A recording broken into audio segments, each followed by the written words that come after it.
پاکستان بیا څنګه افغان طالبانو ته محتاج شو؟ څنګه اول یې ورته ګنداپور پیغور ورکړ؟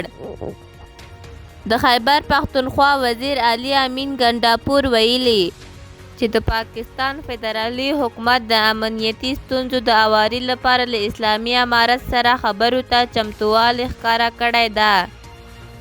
ګنداپور د یکشنبې پر ورځ رسنیو ته وویل چې د مستقیمو خبرو اترو لپاره هغه پخوانۍ غوښتنې رد شوې او ناسم تعبیر ترې شوی و، په داسې حال کې چې خیبر پښتونخوا ایالت د ستونزو له کبله زیانمن شوی دی.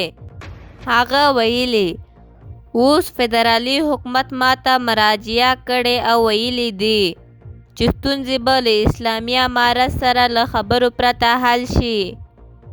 ګنداپور افسوس څرګند کړی چې اوس هم په دې برخه کې د فدرالي حکومت له لوري کوم جدیت نه ښکاري.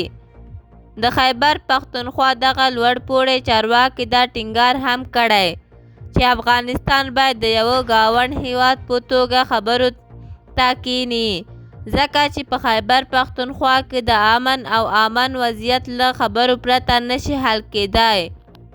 ګنداپور ویلي چې په پاکستان کې له 14,000 څخه تر 18,000 پورې وسلوال فعالیت کوي، په داسې حال کې چې په افغانستان کې له 22,000 څخه تر 24,000 پورې وسلوال شتون لري. هغه په ډاګه کړی چې د پولې بلې غاړې ته د اورپکو پر ضد اقدام نشي کولی، ځکه چې دوی افغانستان ته له ننوتلو وروسته د پاکستان له لاسرسي بهر کیږي.